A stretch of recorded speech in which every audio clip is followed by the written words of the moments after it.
thank you for joining Ben and I to talk about YourCAM. We're going to focus on the login process today, and I'll hand over to Ben to bring his expertise. I'll be asking some of the common questions that we all have when we're looking at this. And as always, we welcome your feedback and any further questions that you might have.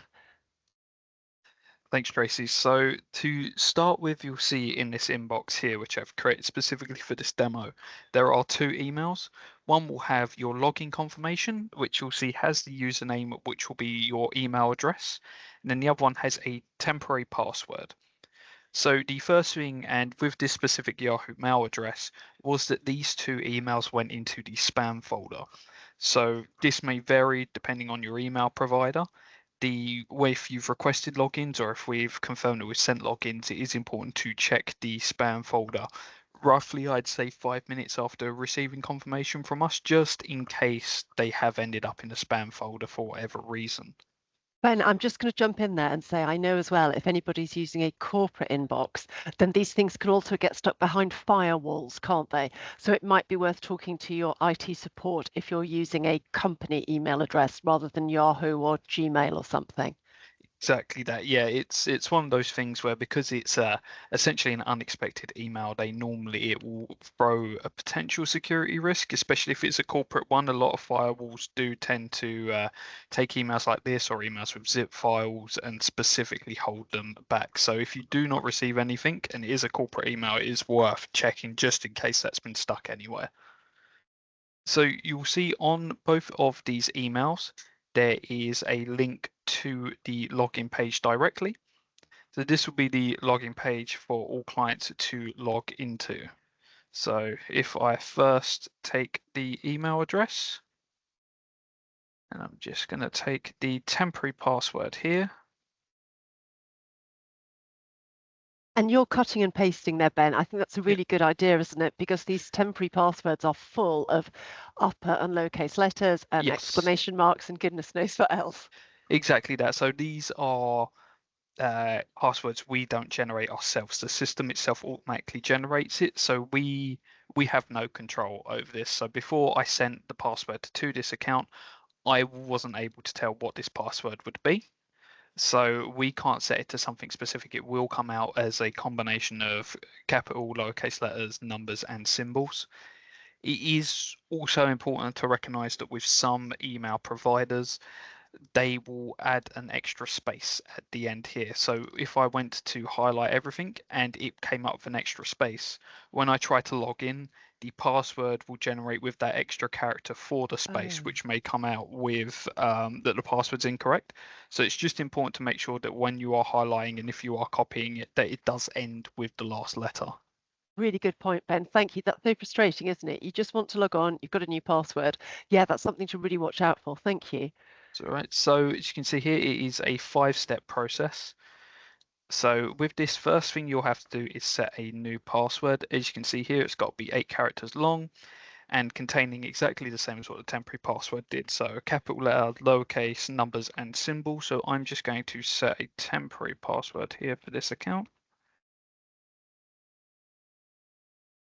As you can see there, when that's come up, it's come up as very strong. It will give you strength for the password. This one I've made intentionally a longer password than I normally use, just to show that it does take into account everything that has been used here, and that you will be able to sort of verify if it is a thing that you want to take a very strong password. It will show you that exactly there. So And a very next, strong password, Ben, sorry, just to jump in there, yep. would typically be one that would combine upper and lowercase letters, numbers, and punctuation as well.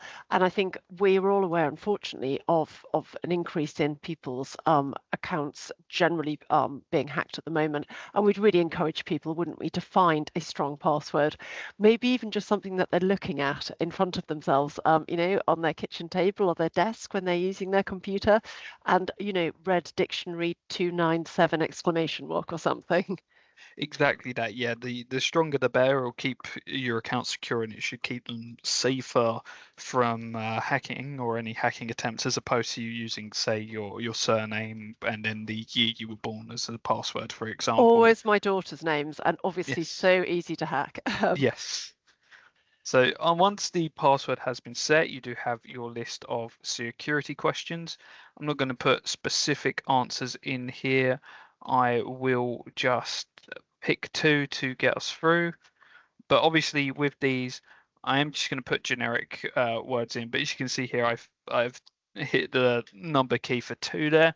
If I then click next, once I've done this other one, the password or the memory itself would save the answer as London 2. So when you come back in, say you need to reset your password, and this was the security question that came up, because you've mistyped or you've misclicked, it will save that specific answer down. So it's just important that before you click next here, just to review those answers to make sure they are correct. That's so easily done, Ben. Thank you for that reminder, because we are all, again, frustrated, aren't we, if we come back and we get these security questions and we know that we've answered them with King's Manor, the name of my old school, and actually that's not come out right, but it might be because I just put a capital R at the end or something.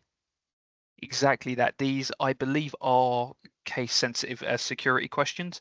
So with that, they will throw you out for any sort of mistype or misspelling. Right. So this is one of the key ones to make sure before you click next that those answers, not only are they the correct answers for you, but they're spelt in a way that you'll remember when it comes to retyping them should you Yeah. need to answer those questions. Next one is two-factor authentication. You have two options here. You can either scan through an authenticator app.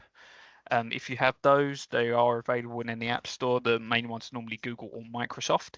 If you'd prefer that, and every time you log in, you would need to type in a 6-digit code which would generate on that Right. specific app. Alternatively, you do have memorable words. So with that, I'm just going to use London as the memorable word here. So the characters, as you can see here, minimum of 5 characters long. The memorable words, at least for the moment, as of the time of this recording, aren't case sensitive. So if I logged in again and it asked me for the first character as one of the 3 characters I'd need to type in, I could type in a lowercase l, and that would let Right. me through. For some reason, and this is just in general with two-factor authentication with memorable words, sometimes using letters and symbols does throw this off in terms of its character counting. So I would personally recommend, if you are using a memorable word, just to stick with the word. It will ask for a Right. series of 3 different characters each time you log in. So it's not a case that it's like your password where it is asking you for the full thing each time. That it will be random. So the more characters it has, the more likely you are to being asked a different combination each time. Right. I actually have this for my NHS logon, Ben, and I use my mother's maiden name, which is extremely unusual, and I won't share because that wouldn't make any sense. But you're right. It normally asks me for, say, my first, third, and eighth digit of that memorable word, and it really doesn't seem to care if I've got caps lock on or not. It just takes the actual letters themselves. Yes, so from my testing, fully lowercase or fully uppercase will work. It's just a case that those characters are correct. Right. So our next bit is the privacy settings. Here you will, as it says here, you have control whoever sees items that you add yourself to YourCAM. So if I just click yes for the sake of this, I can stop City Asset Management from viewing anything I upload. So you may use this as a place to store data, or if you're uploading documents you want to send over to us, if this is ticked, we wouldn't be able to see anything that you have uploaded. So let's say, for example, you uploaded a bank statement to your documents, just so you could keep that data on a secure platform. If you had that box tick there, we wouldn't be able to see that uploaded. So where you would have, say, an extra document in your general documents subfolder, we wouldn't see anything. Okay, so that's a choice that any client can make, isn't it, Ben? So, Yes. for example, if you did want us to be able to access a copy of a will or an LPA, then you wouldn't tick that box to keep those documents private.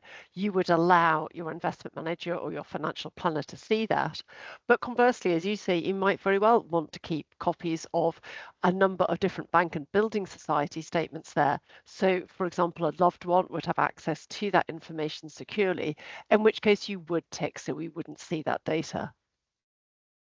Yeah, so the main thing here is that it will be defaulted to no, so that we at CSM Management can see that data. However, it is your choice at the end of the day. Should you wish to change that, the option is there for you.